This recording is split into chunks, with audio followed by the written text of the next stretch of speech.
আজ সঙ্গে অবশ্যে বৈশ্য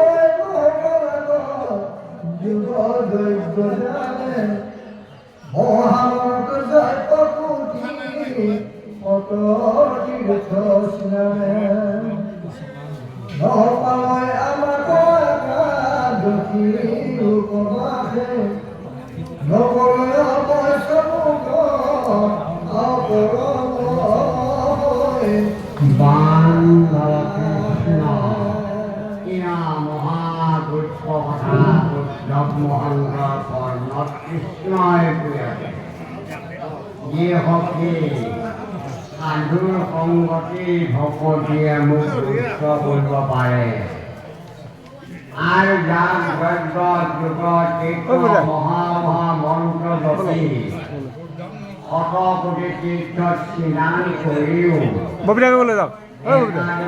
অমাৱস্যা উপবাস কৰিলেও মোক নাপায় আৰ বিষয়ৰ পৰা বিৰক্তি হৈ সন্ন্যাস ধৰ্ম আচৰণ কৰিলেও মোক নাপায় কেৱল কৈছে যে নকয় বৈষ্ণৱ মৰম সন্ন্যাসে নকয় আমাক একাদশী উপবাসে আমি তপ কৰিব লাগে ক'ত যজ্ঞ কৰিব লাগে ক'ত ধ্যান কৰিব লাগে ক'ত মন্ত্ৰ জপিব লাগে ক'ত স্নান কৰিব লাগে ক'ত ইয়াৰ বিষয়ে সুন্দৰ এটা উদাহৰণ ভক্তি ৰত্নাৱলী ভাগৱতৰ পৰা মাধৱ পুৰুষে কৈছিল যে হেৰৌ নৰনাৰীসকল তপ জপ যজ্ঞ দান যোগ তীৰ্থ তপ জপ যজ্ঞ দান ব্ৰত সদাচাৰ ধন জন গৃহ পুত্ৰ আজ্ঞা আপোনাৰ সমস্তকে শুদ্ধভাৱে অৰ্পিবা কৃষ্ণ তাকে বোলাই মহা ধৰ্ম ভাগৱত এই ভক্তি হেতু হইব জ্ঞান উদয় ইহাত কিঞ্চিত আৰু নাহিবে সংশয় হে সখী যে তুমি তপ জপ জ্ঞান যজ্ঞ সমস্ত পৰিহাৰ কৰি কেৱল মুক্তি তুমি শৰণ লোৱা মোৰ গুঞ্জ কীৰ্তন কৰা মুখী নমস্কাৰ কৰা মুখী পূজা কৰা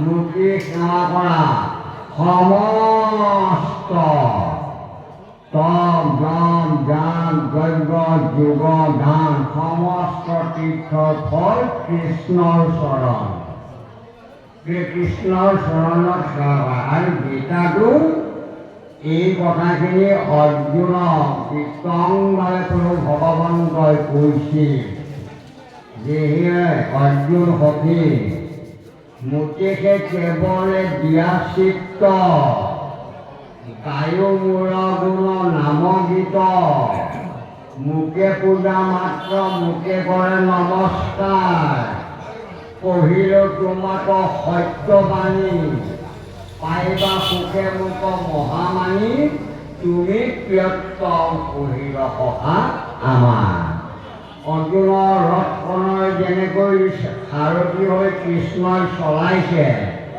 আমাৰ সমস্ত আইসকলৰ প্ৰভুসকলৰ বা উঠি অহা প্ৰজন্ম আমাৰ যে ৰথখন চালকজন হৈছে কৃষ্ণ আৰু জীৱ আত্মা হৈছে অৰ্জুন অজ যাৰ জন্ম নাই জৰা নাই মৃত্যু নাই যদি এই অজ আত্মাই যদি পৰমাত্মা কৃষ্ণৰ লগত যদি ভক্তি জীৱন মিলন ঘটে তেতিয়াহ'লে তপ জপ যজ্ঞ তীৰ্থ ব্ৰত এইবিলাক কৃষ্ণৰ সেৱাৰ এটা পদৰ সমানো পবিত্ৰ কৰিব নোৱাৰে বুলি উদ্ধৱ মহন্ত কৃষ্ণই এই সিদ্ধান্ত দিয়ে গোবিন্দ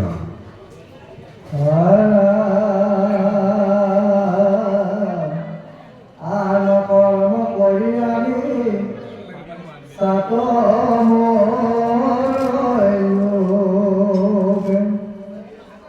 ভকতৰ হয় মোক পায় মোক আৰা কহিল মহাদুত আপসাব ধব যিহেতু ভকত তুমি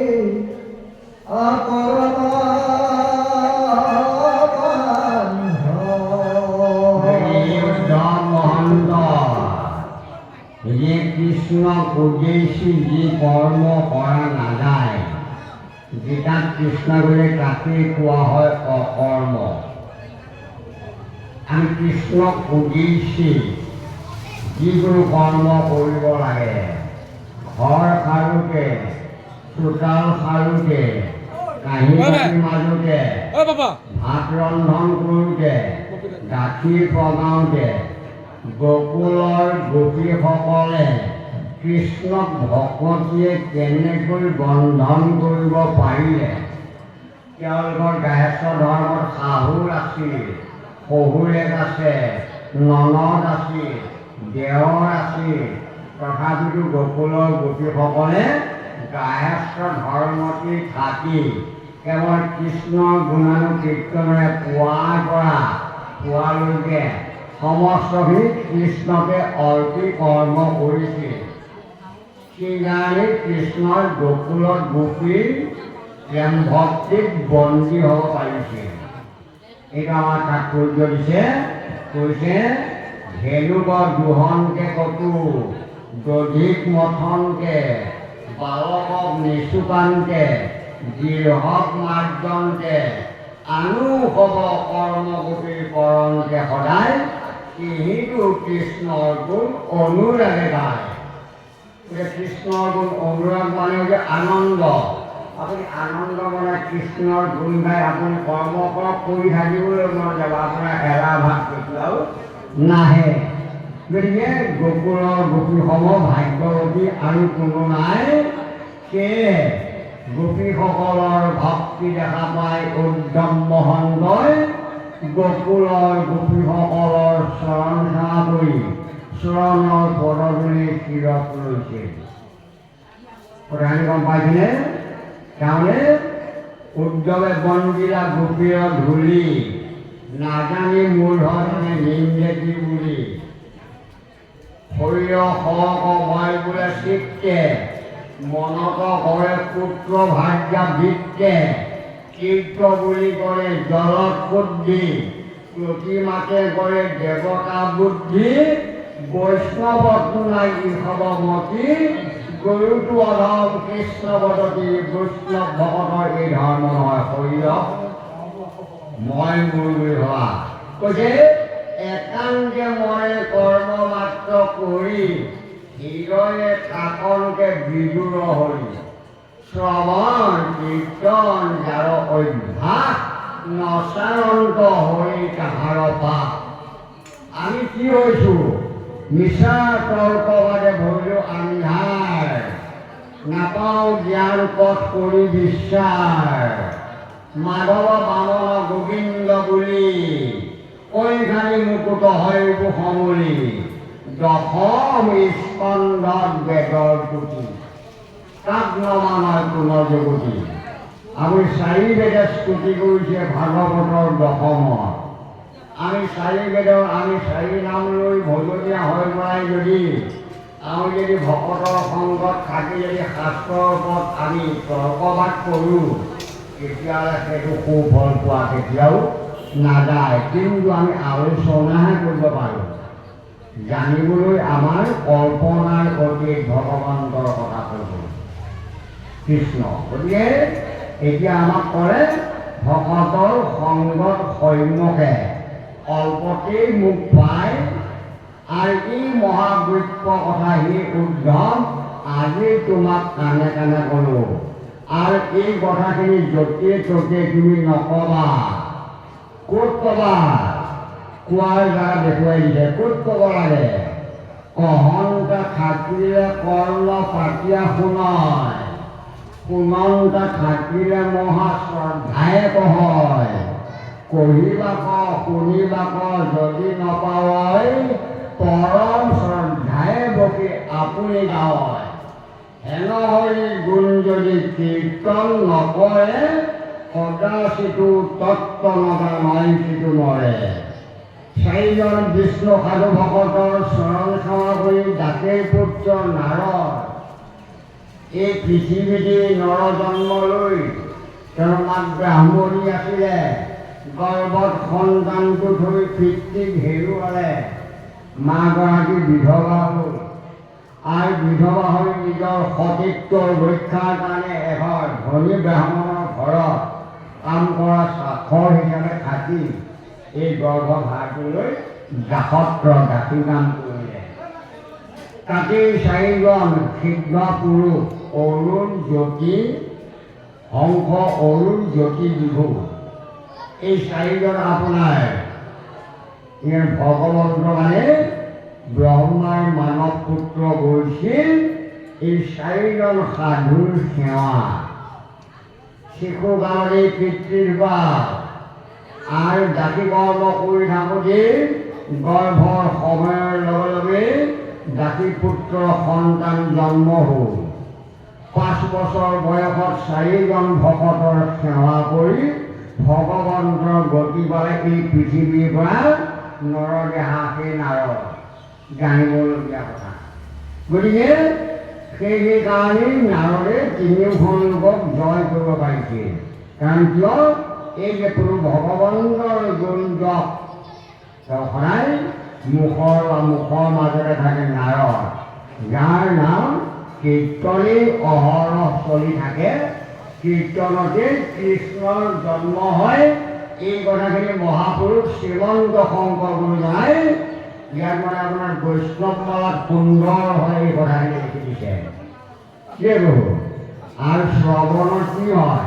শ্ৰৱণত পৰিচিতৰ মুক্তি হয়। শুনোতাসকলৰ পৰিচিতে যেনেকৈ নৰদেহা এৰি এটা বৈকুণ্ঠৰ চতুৰ্ভুজীয়া ভগৱন্তৰ ৰূপ ধাৰণ কৰি বিষ্ণুৰ বিমানেৰে বৈকুণ্ঠলৈ যাব পাৰিছিল। পুনৰ আৰু মৰা দেশলৈ আজিও উভতি অহা নাই। পৃথিৱীৰ পৰা ভক্তিৰ বলে বৈকুণ্ঠলৈ কেনেকৈ যাব পাৰে সেই যোৱাৰ সন্ধান দিব এই মহাভাগৱতে কৃষ্ণ।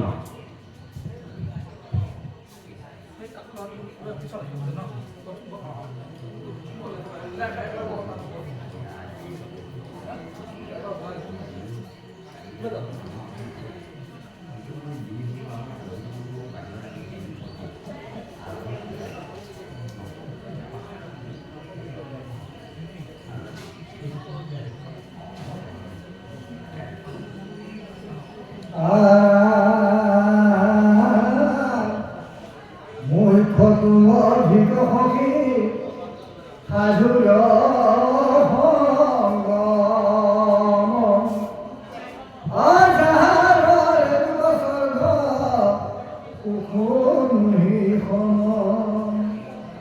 সাধু শব্দে বনাই লেখ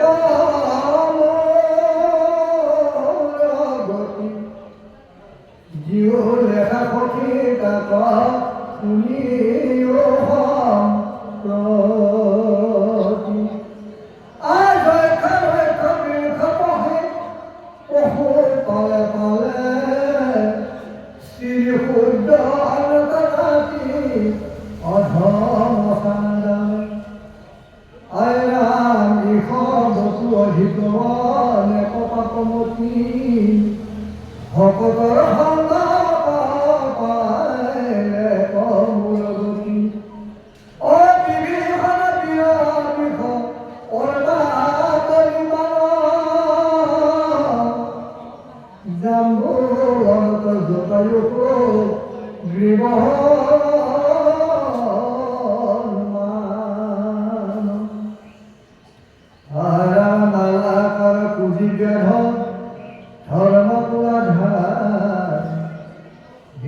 ভাৰ্য ব্ৰজবাসী গোপী অনাচাৰ অনাহি নপহিলা জ্ঞানবে আস্ত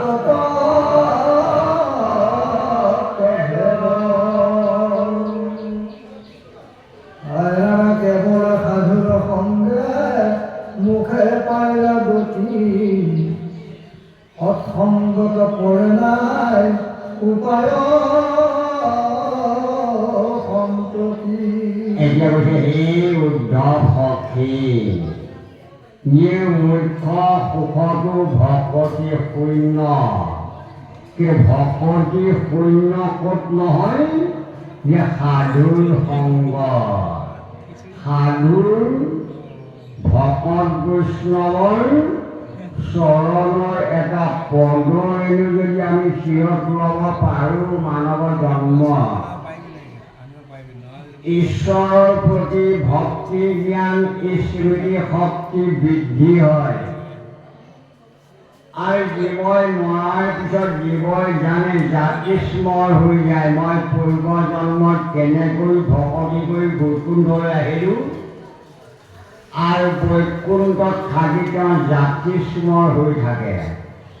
সেইকাৰণে কৈছে মুখ্য সুখকো ভকতে বাঞ্ছা নকৰে কেৱল মোৰ একান্ত ভক্তৰ সংগ সাধুৰ সংগত মোৰ গুণনাম শ্ৰৱণ কীৰ্তন কৰি থাকে সেই সৰ্বসুখীও ভকতৰ পদৰেণু সমানো সুখ দিব নোৱাৰে। তাৰ প্ৰমাণ এই কথাকেই অৰ্জুনক গীতাত কৈছিল ভগৱন্তই কৈছে এই অৰ্জুন যে স্বৰ্গসুখ সন্তে পুনৰপি পাত হয় মুখ্যটো ভকতি শূন্য জানিবা নিশ্চয় যে স্বৰ্গসুখ মুখ্য সুখ একে কিন্তু স্বৰ্গ মুখ্য সুখে সাধু ভক্তৰ চৰণৰ সেৱাৰ ধূলিত এটা ৰেণু সমানো পবিত্ৰ হ'ব নোৱাৰে। জানিবলগীয়া কথা মানৱ জন্ম পাই যদি আমি সাধুৰ সেৱা কৰিবলৈ নাজানিলোঁ আৰু তেওঁলোকৰ ধূপ এডাল দিও যদি গৃহলৈ ভকত এজন আহিলে যদি আমি বা ঠাইকণ মুচি নাই ধূপটা সেৱা এটা ল'বলৈ যদি নাজানিলোঁ জানিব কলিৰ যুগত আমাৰ মানৱ জন্মটো এই কেতিয়াও সুফল লাভ কৰিব নোৱাৰে আৰু মুখ্য পদ পাব নোৱাৰে কেৱল অধোগতি যাব লাগিব। সেইকাৰণে কৈ আছে যে এই সাধুৰ সংগ গকুলৰ যজ্ঞ ৰক্ষ পশু পক্ষী পালে পালে গতি পালে আৰু এই ভকতৰ সংগত গতি পাইছিলে কোনে বৃষপৰ্বা বৃত বলি বানময় বিভীষণ হনুমন্ত জটায়ু সুগ্ৰীৱ তুলাধাৰ ধৰ্ম বিদ্য ব্যাধ জাম্বুৱন্ত জিদ্য ভাগ্যাগত কুজি কংস দাসী যত গোপী গকুলৰ কাষম্বাৰ জানা অন্যত্ৰ জন্মৰ নাহিকে আনশাসন একে জন্মে জানা সাধু সংগ পায়া কৰিল মুক ভকতি এতেকে পৰম সুখে মূলৰূপ পাইলেক গয়া সম্প্ৰতি। আপোনালোকে জানে যে সত্যৰ যুগত কেৱল ভকত নাছিল ত্ৰেতা যুগত কেৱল ভকত তিনিজন ওলাল এই তিনিজনৰ ভিতৰত মানুহৰ ভিতৰত এজনো নাই। কোন কোন ওলাল জানেনে বান্দৰৰ কুলত হনুমান ভালুকৰ কুলত জাম্বুবাণী ঈশ্বৰক পালে জন্তুৰ গৰ্ভত জন্ম হ'ল আৰু ৰাক্ষসৰ কুলত লংকাৰ ৰাৱণৰ ভায়েক বিভীষণে পাইছিল। আমাৰ মানুহৰ ভিতৰত তেতিয়ালৈ এজনো ভকত নাই আৰু যেতিয়া দাপৰত কলিৰ আদ্য দাপৰৰ শেষত ভগৱন্তই যেতিয়া মথুৰা অৱতাৰ গ্ৰহণ কৰিলে দুৰ্গতিৰ গৃহত কংসৰ কাৰাগাৰত যেতিয়া তিনিজন আমাৰ মানুহৰ ভিতৰত ভকত ওলাইছিল, সেইজন ভক্তৰ ভিতৰতে হৈছে এইজনে প্ৰথমজন উদ্ধৱ মহন্ত আৰু দ্বিতীয়জন হৈছে দাসী পুত্ৰ বিদুৰ মহন্ত আৰু তৃতীয়জন হৈছে কুশালৰ পুত্ৰ মৈত্য গুৰু। এই নৰ ভিতৰত তিনিজনী দাসৰ যুগত ভকত, বাকীকেইজন পশু পক্ষী আছে তিনিজন। কিন্তু কলিৰ যুগত কৈছে ন সকলোৱে মোৰ ভক্ত হ'ব, কাৰণ কৃষ্ণদেৱ শৰণ ল'ব, কৃষ্ণই গুঞ্জ গাব, সকলো কৰি লোকবিলাক কৃষ্ণই ভকত হ'ব। কিন্তু যদিও ভকত হৈ যদি এই গুৰুত্ব তত্ত্ব ভকতি কথাখিনি নাজানে, তেতিয়াহ'লে সেইবিলাক ভকত যাব লাগিব অধোগতি নৰকলৈ। কথাখিনি গম পাইছেনে গুৰুসকল? হয়, গতিকে কৈছে যে জানন্ত শাস্ত্ৰৰ তত্ত্ব কৃষ্ণৰ ভকত, সেই গুৰু উপদেশ দিবাৰ শকত, ভুৱন্ত পণ্ডিত যিটো নোহন্ত ভকত, শিষ্যৰ সংশয় সেইটো নপাৰে খণ্ডিত। গতিকে যিসকল ভক্ত শাস্ত্ৰত পাৰ্গত, বিদ্যাত চাৰি বেদৰ তত্ত্ব জানে আৰু কৃষ্ণৰ ভকত,